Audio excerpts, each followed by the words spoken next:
Students, welcome back to my channel. आज की video में मैं डिस्कस करूंगी टॉपिक इलेक्ट्रोकेमिस्ट्री का, जो है variation of conductivity kappa and molar conductivity with concentration और डाइल्यूशन। कि अगर हम कंसंट्रेशन चेंज करते हैं तो कंडक्टिविटी और मोलर कंडक्टिविटी पर क्या इफेक्ट पड़ता है, आज के टॉपिक में हम डिस्कस करेंगे, जो कि चैप्टर 3 इलेक्ट्रोकेमिस्ट्री से है, क्लास 12 केमिस्ट्री। तो सबसे पहले कंडक्टिविटी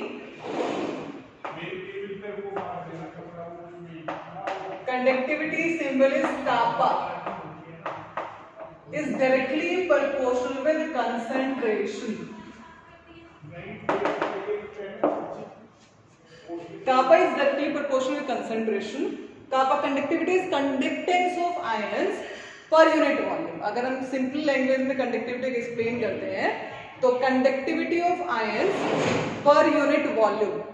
तो when we increase concentration, number of current carrier per unit volume increases, due to which kappa और कंडक्टिविटी ऑल्सो इंक्रीजेस। यानी when we increase concentration, number of ions which carries current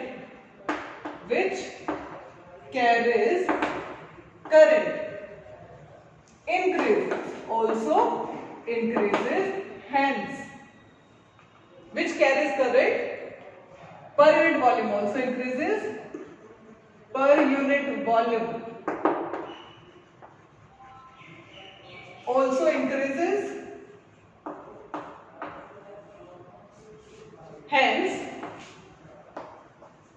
kappa also increases। यहाँ पे एक main word जो है जो complete करेगा answer को, है पर यूनिट वॉल्यूम। जब हम कंसंट्रेशन इंक्रीज करते हैं तो एक्चुअल में होता क्या है, number of ions per unit volume increase हो जाते हैं, जिसकी वजह से kappa also increases, conductivity also increases. Example देती हूँ, मान लो आपने 1 लीटर वाटर लिया है और उस 1 लीटर वाटर के अंदर आपने ऐड किया है 1 ग्राम सॉल्ट, जो कि हमारा electrolyte which dissociate to give ion. तो उसके अकॉर्डिंग आपने कापा निकाल लिया। अब क्या कर रहे हो, सेम उसी के अंदर, सेम सोल्यूशन के अंदर आपने 1 ग्राम सॉल्ट और डाल दिया, फिर कापा निकाल लिया। फिर आपने 1 ग्राम सॉल्ट और ऐड कर दिया, फिर आपने कापा फाइंड आउट किया। तो you will observe increased value of kappa. आप देखोगे कि जो कापा की वैल्यू इंक्रीज होती जा रही है। तो ऐसा क्यों हो रहा है, क्यों कापा इंक्रीज होता जा रहा है? जब हम सोल्ट ऐड कर रहे हैं तो हम क्या इंक्रीज करें, नंबर ऑफ आयन पर यूनिट वॉल्यूम, यानी उस वॉल्यूम के अंदर, गिवन वॉल्यूम के अंदर, सेम वॉल्यूम के अंदर हम नंबर ऑफ आयंस बढ़ा रहे हैं, जिसकी वजह से हमारा जो कापा है, कंडक्टिविटी है, ऑल्सो इंक्रीजेस। दूसरा केस लेते हैं, हमने 1 लीटर वाटर लिया, उसमें हमने 1 ग्राम सॉल्ट डाला, उसके अकॉर्डिंग आपने कापा निकाल लिया, ठीक है। अब आपने क्या किया, उसी में 1 लीटर वाटर और ऐड कर दिया। पहले हमने क्या डाला था, सॉल्ट डाला था, अब हम क्या कर रहे हैं, वाटर ऐड कर रहे हैं। तो addition of water is known as dilution, यानी अब हम क्या कर रहे हैं, डाइल्यूशन कर रहे हैं। तो हम क्या करते जाएंगे, वाटर ऐड करते जाएंगे। तो पर यूनिट वॉल्यूम, यानी पहले भी 1 ग्राम सॉल्ट था 1 लीटर के अंदर, अब हम क्या है कि जैसे हमने 1 लीटर ऐड किया, same 1 gram salt is present in 2 litre, same 1 gram salt is present in 3 litre. तो number of current carrier per unit volume decreases when we do dilution, जब हम डाइल्यूशन करते हैं, हेंस कापा ऑल्सो डिक्रीजेस। जो कापा वो decrease हो जाएगा। तो कंडक्टिविटी यानी kappa is inversely proportional with dilution. Concentration और डाइल्यूशन एक दूसरे के इनवर्सली प्रोपोर्शनल होते हैं। तो जब आप डाइल्यूशन बढ़ाओगे, यानी आप वाटर ऐड करते जाओगे एंड सॉल्ट रिमेन सेम, या आपका सोल्यूट रिमेन सेम, तो आपका जो कापा है वो डिक्रीज होता चला जाएगा, क्योंकि current carrier per unit volume decreases, due to which kappa also decreases. With dilution, जब आप डाइल्यूशन करते हो, यानी आप वाटर ऐड करते जा रहे हो and solute remain same, solvent add करते जा रहे हो एंड सोल्यूट रिमेन सेम, तो with dilution number of current carrier which are ions per unit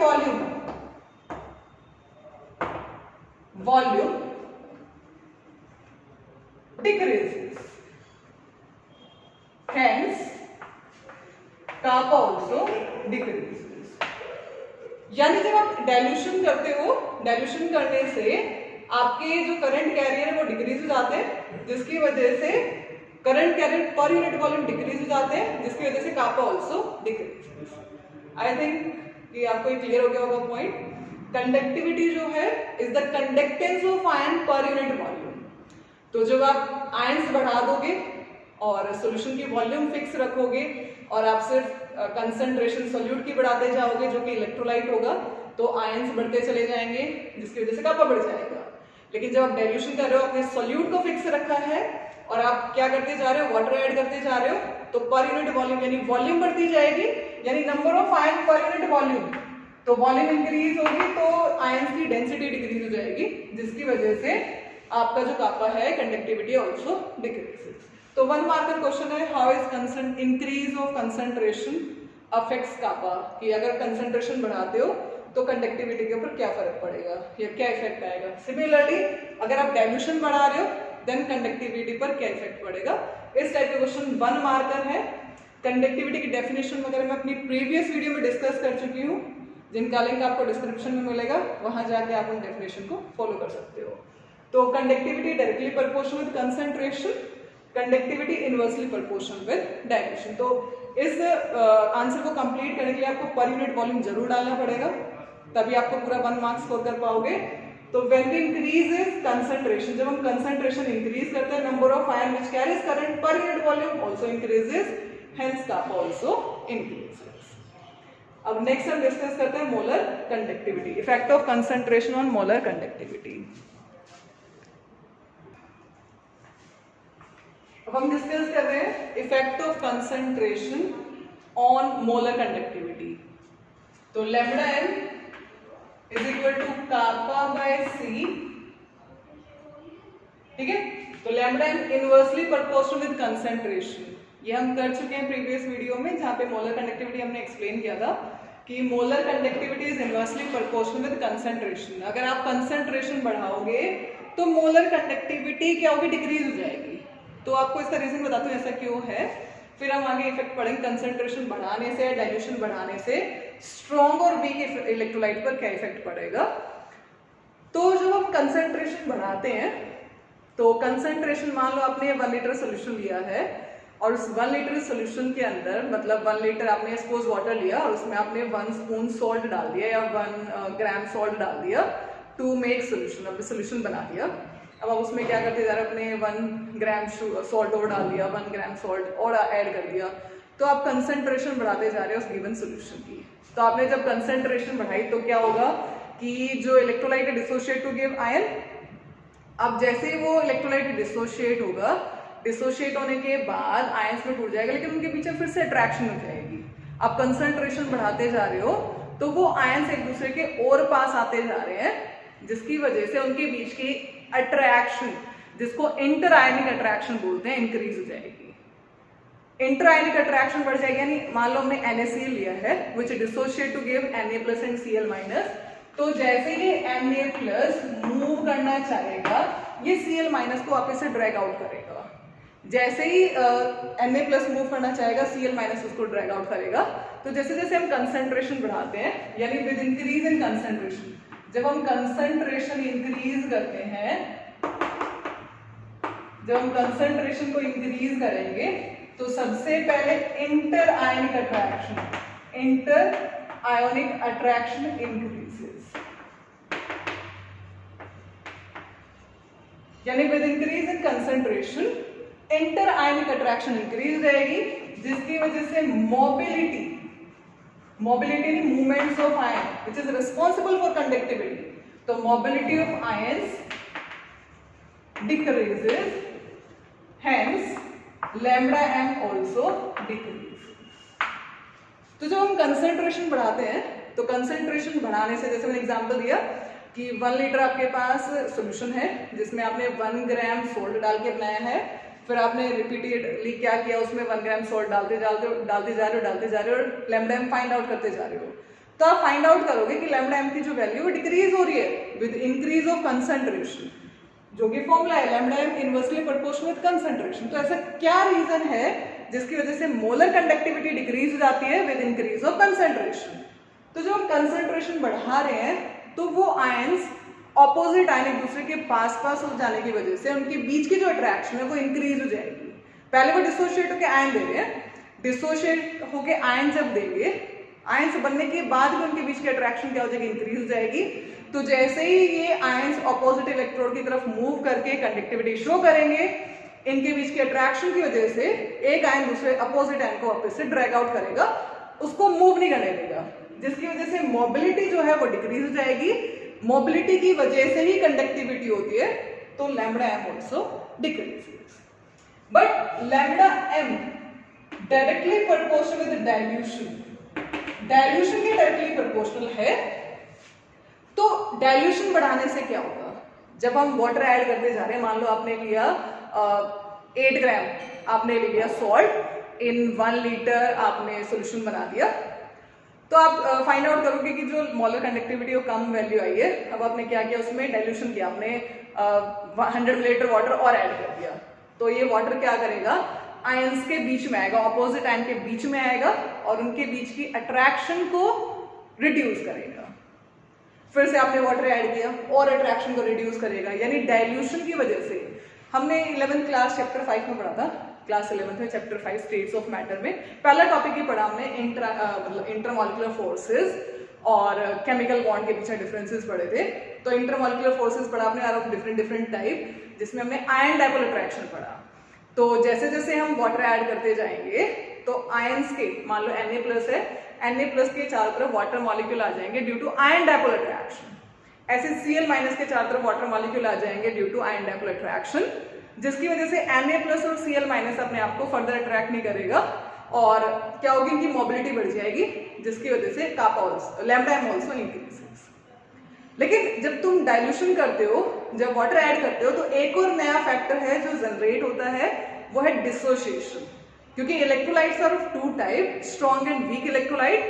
अगर आपकी इलेक्ट्रोलाइट स्ट्रॉन्ग है तो जनरली 100% डिसोशिएटेड रहती है, लेकिन अगर इलेक्ट्रोलाइट वीक है तो इट इज पार्शियली डिसोशिएटेड। तो डिसोशिएशन बढ़ जाता है, इंक्रीज हो जाता है due to addition of water, क्योंकि वाटर का डाइलेक्ट्रिक कांस्टेंट हाई होता है, जिसकी वजह से वो सभी आयनिक कंपाउंड की बॉन्ड क्लीव करने में रिस्पॉन्सिबल है। तो जैसे आप रिपीटेडली वाटर के एडिशन करोगे, डाइल्यूशन करोगे, तो सबसे पहले डिसोसिएशन बढ़ेगा, जिसकी वजह से और ज्यादा आयंस सॉल्यूशन के अंदर अवेलेबल होंगे फॉर कंडक्टेंस, है ना। सेकेंड पॉइंट, जब आप वाटर ऐड कर रहे हो तो वो इंटर आयनिक अट्रैक्शन को रिड्यूस करेगा, जिसकी वजह से मोबिलिटी बढ़ जाएगी और लैम्डा एम ऑल्सो इंक्रीजेस। तो विद डाइल्यूशन, अगर डाइल्यूशन बढ़ाओगे, अगर डाइल्यूशन को इंक्रीज करोगे तो कौन कौन से फैक्टर्स अराइज होंगे। अगर डाइल्यूशन इंक्रीज करोगे तो first factor, dissociation approaches 100%, dissociation approaches 100%। यानी सबसे पहले डिसोसिएशन, अगर वीक इलेक्ट्रोलाइट है तो अराउंड 20% कोई 30% डिसोशिएटेड रहती है, तो सबसे पहले वो 100% के पास पहुंचेगी, यानी मैक्सिमम डिसोसिएशन होगा, जिसकी वजह से करंट कैरियर्स या आयंस ज्यादा से ज्यादा जनरेट होंगे, अवेलेबल होंगे फॉर कंडक्टेंस। तो यहीं से आपका क्या हो गया, सबसे पहले जो कापा है या लैम्डा है वो इंक्रीज हो गया। उसके second factor, inter ionic attraction, क्योंकि जो वाटर है वो आयंस के बीच में आएगा और इंटर आयनिक अट्रैक्शन को क्या करेगा, डिक्रीज करेगा, जिसकी वजह से मोबिलिटी बढ़ जाएगी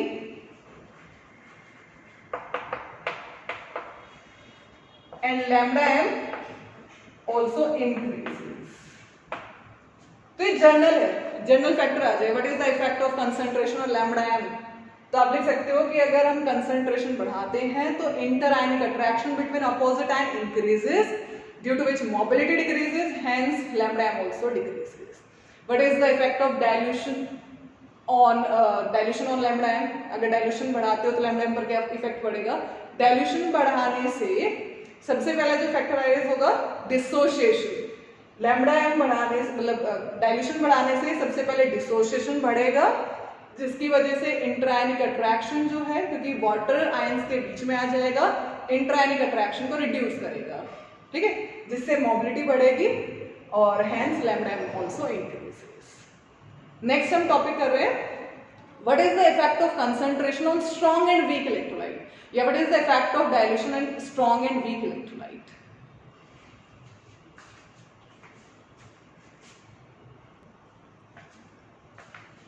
नेक्स्ट टॉपिक जो हम डिस्कस करें इसी टॉपिक के अंदर sub topic variation of lambda M for strong electrolyte with concentration. तो अभी लैम्डा एम का हमने फॉर्मूला पढ़ा विच इज कापा बाय सी, कि अगर हम कंसंट्रेशन बढ़ाते हैं तो मोलर कंडक्टिविटी डिक्रीज होती है, उसका रीजन मैंने आपको बताया। ऐसे ही डाइल्यूशन अगर हम बढ़ाते हैं चाहे वो स्ट्रॉन्ग हो या वीक इलेक्ट्रोलाइट हो, उसमें लैम्डा एम बढ़ जाता है, उसका रीजन मैं बता चुकी हूँ आपको। अब है हक्कल-डिबे-ऑनसेगर इक्वेशन थी बेटा, हक्कल-डिबे-ऑनसेगर इक्वेशन थी, lambda M is equal to lambda am not minus A root C. जब लैम्डा एम वर्सेस रूट सी ग्राफ प्लॉट किया गया स्ट्रॉन्ग और वीक इलेक्ट्रोलाइट के लिए, तो स्ट्रॉन्ग इलेक्ट्रोलाइट का ग्राफ कैसे है और लैम्डा एम का कैसे है, मतलब वीक का कैसे है वो चेक करते हैं हम। जब हम स्ट्रॉन्ग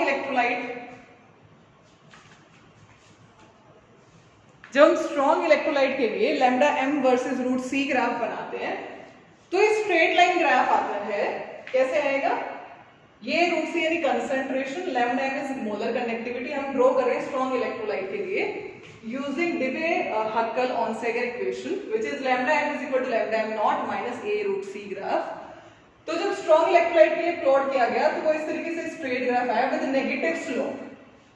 इस ग्राफ के अंदर जो स्लोप है is minus A, slope is minus A, ठीक है, और intercept is lambda M naught, lambda M naught या लैम्डा एम इनफिनिटी।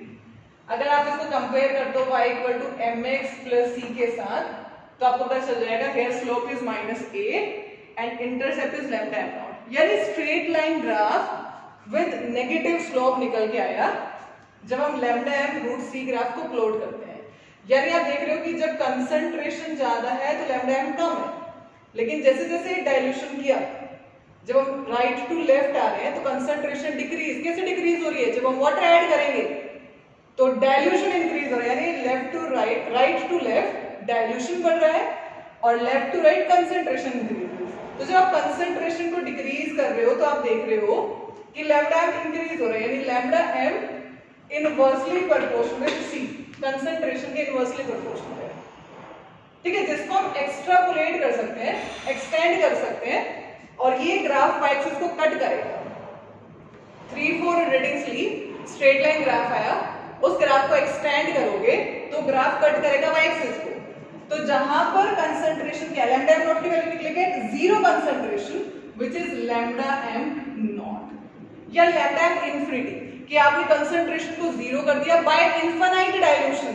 आप जब इनफिनाइट टाइम वाटर ऐड करोगे, डाइल्यूट करोगे, तब जाके आपकी कंसंट्रेशन अप्रोचेस जीरो, यानी एट कंसंट्रेशन जीरो और एट इनफिनाइट डाइल्यूशन जब आप लैम्डा एम की वैल्यू फाइंड आउट करोगे तो उसी वैल्यू को हम लैम्डा एम नॉट और लिमिटिंग मोलर कंडक्टिविटी बोलेंगे, लिमिटिंग मोलर कंडक्टिविटी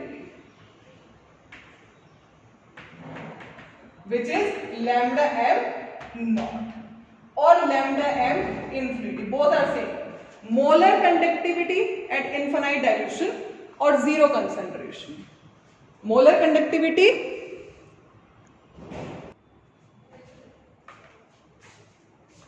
तो बेटा हमने क्या किया है, हक्कल-डिबे-ऑनसेगर इक्वेशन को यूज करके स्ट्रॉन्ग इलेक्ट्रोलाइट के लिए लैम्डा एम वर्सेस रूट सी ग्राफ प्लॉट किया। तो जो ग्राफ है वो स्ट्रेट लाइन ग्राफ है, यानी हमने 4-5 कंसंट्रेशन ले ली, उनको यूज करके हमने लैम्डा एम जो है वो प्लॉट कर दिया, तो स्ट्रेट लाइन ग्राफ आया, इसकी स्लोप हमें पता है, इंटरसेप्ट पता है, यानी जब आप इस ग्राफ को एक्सटेंड करोगे, एक्सट्रापोलेट करोगे with the help of scale, तो वो y एक्सिस को कट करेगा। तो y एक्सिस को कट करेगा तो लैम्डा m नॉट की वैल्यू आपको मिल जाएगी। तो what is lambda m naught? Limiting molar conductivity which is lambda m naught और लैम्डा m इंफिनिटी। यानी molar conductivity at infinite dilution और molar conductivity at zero concentration, जो कि वैसे तो पॉसिबल नहीं है ना। मतलब आप कितने टाइम इनफाइनाइट टाइम डाइल्यूशन करते जाओ, कैसे पॉसिबल है?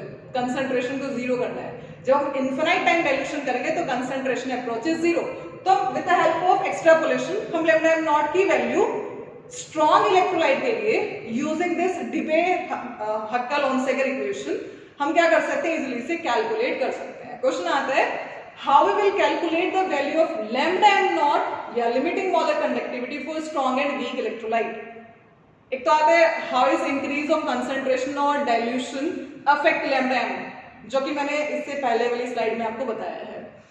अब हम क्या कर रहे हैं कि how we will calculate lambda m nought. जो लैम्डा m नॉट है उसे हम कैसे कैलकुलेट कर सकते हैं यूजिंग दिस डिबे-हक्कल-ओनसेगर इक्वेशन, या हक्कल-डिबे को कोई प्रॉब्लम नहीं है, तीन अलग अलग साइंटिस्ट के नाम है। तो इस इक्वेशन को यूज करके हम लैम्डा m नॉट की वैल्यू स्ट्रॉन्ग और वीक इलेक्ट्रोलाइट के लिए कैसे कैलकुलेट करेंगे? तो यूजिंग दिस ग्राफ हम क्या करेंगे? Lambda m versus root c graph plot करेंगे, तो you will get straight line with negative slope. Negative slope कैसे बनाया जाता है स्लाइड में? अगर आप इस तरीके से बनाते तो पॉजिटिव स्लोप वाला ग्राफ आता। तो जब हम इस ग्राफ को एक्सटेंड करेंगे, एक्सट्रापोलेट करेंगे, we will get the value of lambda m nought which is limiting molar conductivity। अब हम वीक इलेक्ट्रोलाइट के लिए करते हैं। तो जब हम वीक इलेक्ट्रोलाइट के लिए सेम इक्वेशन को यूज करके lambda m versus root c graph plot करते हैं, तो हमारा ग्राफ इस तरीके से आता है, इस तरीके से आता है, स्ट्रेट लाइन ग्राफ नहीं आता। ऐसा क्यों है? इसका रीजन मैंने अभी बताया कि जो वीक इलेक्ट्रोलाइट है पार्शियली डिसोशिएटेड, वो थोड़ी बहुत डिसोशिएटेड रहती है, जिसकी वजह से इसकी जो मतलब जब किसी भी कंसंट्रेशन पर आप लैम्डा m वैल्यू निकालोगे इज वेरी वेरी लेस, क्योंकि वो पार्शियली डिसोशिएटेड है। अब जब हम राइट टू लेफ्ट आ रहे हैं तो हम कंसंट्रेशन को डिक्रीज कर रहे हैं, यानी डाइल्यूशन कर रहे हैं। तो जैसे जैसे हम वीक इलेक्ट्रोलाइट में डाइल्यूशन करेंगे, सबसे पहला फैक्टर आएगा डिसोशिएशन, यानी जैसे जैसे हम डाइल्यूशन करते जाएंगे, पहले था 10% डिसोशिएशन, ठीक है, उसके बाद जब हम डाइल्यूशन करते जा रहे हैं फिर 20%, 30%, 40, देन अप्रोचेस 100%, यानी डाइल्यूशन की वजह से जो वीक इलेक्ट्रोलाइट है उसका डिसोशिएशन बढ़ेगा, ठीक है। उसके बाद जो वाटर है वो इंट्रायनिक अट्रैक्शन को रिड्यूस करेगा, जो कि हमने डाइल्यूशन वाले फैक्टर में लिखा, जिसकी वजह से मोबिलिटी बढ़ जाएगी और लैम्डा m जो है वो शार्प इंक्रीज होगा। यहाँ पर इस केस में स्ट्रॉन्ग इलेक्ट्रोलाइट तो ऑलरेडी 100% डिसोशिएटेड रहते हैं, बाय चांस ही कोई मॉलिक्यूल होता है जो अनडिसोशिएटेड रहता है, तो डाइल्यूशन का डिसोशिएशन पे इतना ज्यादा इफेक्ट नहीं पड़ता है इन स्ट्रॉन्ग इलेक्ट्रोलाइट। तो सिर्फ ये इंट्रायनिक अट्रैक्शन को रिड्यूस करता है, देन मोबिलिटी को बढ़ाता है, देन लैम्डा m को इंक्रीज करता है विद डाइल्यूशन। तो इसमें इतना ज्यादा चेंज नहीं आएगा। यहाँ पर क्या है, जैसे जैसे हम डाइल्यूशन बढ़ा रहे हैं, हम राइट टू लेफ्ट आ रहे हैं, कंसंट्रेशन डिक्रीज कर रहे हैं, डिसोशिएशन बढ़ेगा, क्योंकि डिसोशिएशन बहुत कम होता है वीक इलेक्ट्रोलाइट में, जिसकी वजह से आयंस बढ़ जाएंगे। फिर से डाइल्यूशन करने से इंट्रायनिक अट्रैक्शन क्या हो जाएगी, डिक्रीज हो जाएगी, मोबिलिटी बढ़ जाएगी, तो शार्प इंक्रीज होगा, ठीक है। इसमें क्या होगा, शार्प चेंज आएगा, चेंज यानी एकदम ज्यादा लैम्डा m नॉट बढ़ जाएगा, लैम्डा m बढ़ जाएगा।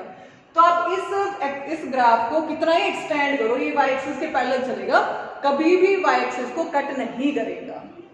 जब आप इस ग्राफ को ड्रॉ करोगे, प्लॉट करोगे और एक्सटेंड करके लैम्डा m नॉट की वैल्यू फाइंड आउट करोगे, तो ये कभी भी ये ग्राफ y एक्सिस को कहीं पर भी कट नहीं करेगा। तो यूजिंग दिस डिबे-हक्कल-ओनसेगर इक्वेशन, इस ग्राफ को यूज करके हम वीक इलेक्ट्रोलाइट के लिए लैम्डा m नॉट की वैल्यू फाइंड आउट नहीं कर सकते हैं, यानी लिमिटिंग मोलर कंडक्टिविटी हम फाइंड आउट नहीं कर सकते हैं, कैलकुलेट नहीं कर सकते हैं।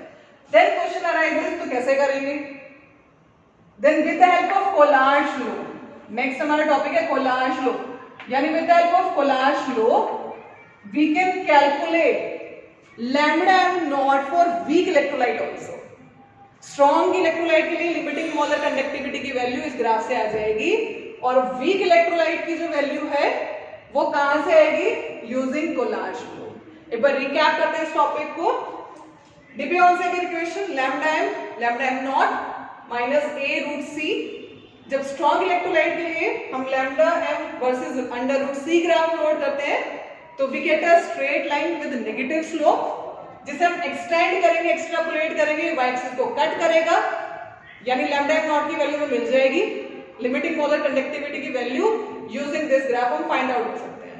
देन टीचर पूछती है कि इसमें इतना ज्यादा चेंज नहीं आया, इन वैल्यूज में जब आप प्लॉट करोगे तो स्लाइड चेंज ही होता है, यानी जब कंसंट्रेशन डिक्रीज कर रहे हो तो इतना ज्यादा इफेक्ट लैम्डा एम पर नहीं पड़ता है। क्यों नहीं पड़ता है? क्योंकि जो आपका स्ट्रॉन्ग इलेक्ट्रोलाइट है वो ऑलरेडी 100% डिसोशिएटेड रहता है।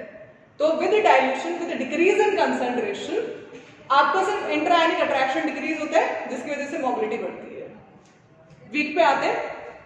वीक इलेक्ट्रोलाइट आपका पार्शियली डिसोशिएटेड रहता है, तो जब हम कंसंट्रेशन डिक्रीज करते हैं या हम डाइल्यूशन बढ़ाते हैं, सबसे पहले डिसोशिएशन अप्रोचेस 100%, यानी वाटर का डाइलेक्ट्रिक कांस्टेंट हाई होता है, वो डिसोशिएशन बढ़ाएगा।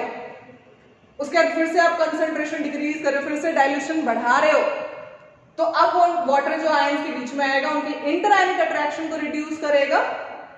इंटरआयनिक अट्रैक्शन जब रिड्यूस हो जाएगी, मोबिलिटी मतलब आयंस की मूवमेंट बढ़ जाएगी, जिसकी वजह से लैम्डा एम आल्सो इंक्रीजेस। यानी वीक इलेक्ट्रोलाइट के आप शार्प चेंज देखोगे कि शार्प चेंज आ रहा है, तो जब आप इस ग्राफ को एक्सटेंड करना चाहोगे, इस ग्राफ को, यानी वो y एक्सिस के पैरेलल रन करेगा, using this graph we can not calculate the value of lambda m naught for weak electrolyte. Then question arises, how will determine the value of lambda m naught for weak electrolyte?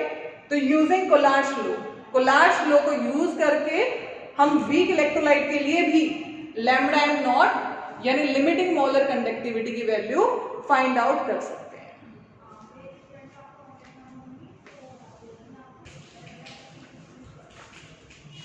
बेटा जो question आया था 2019 exam में, how will you determine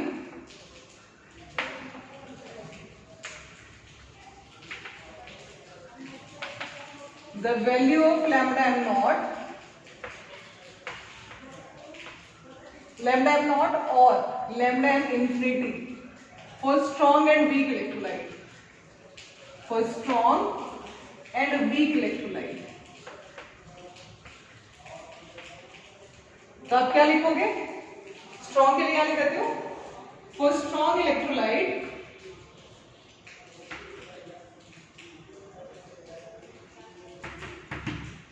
we plot lambda M versus root C graph using lambda M is equal to lambda am not minus A root c equation. We get straight line with negative slope,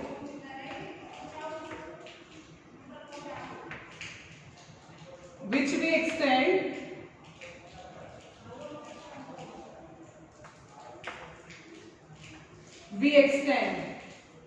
or extrapolate. We got the value of lambda m naught. But for weak electrolyte के लिए क्या होगा? Using this graph, using this equation,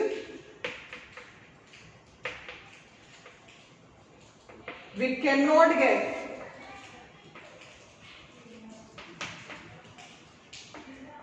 lambda m naught value, as by extrapolation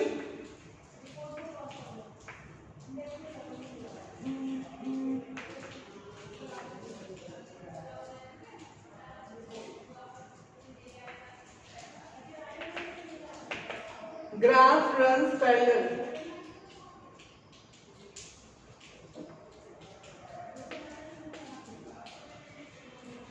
to y axis।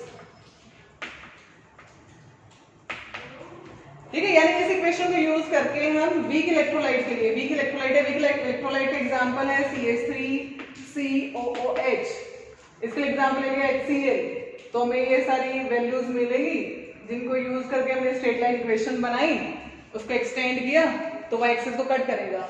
लेकिन जब हम acetic acid के लिए graph plot करते हैं तो we can not get lambda M nought value, क्योंकि ये वाई एक्सिस के पैरेलल चलेगा और कभी भी वाई एक्सिस को कट नहीं करेगा।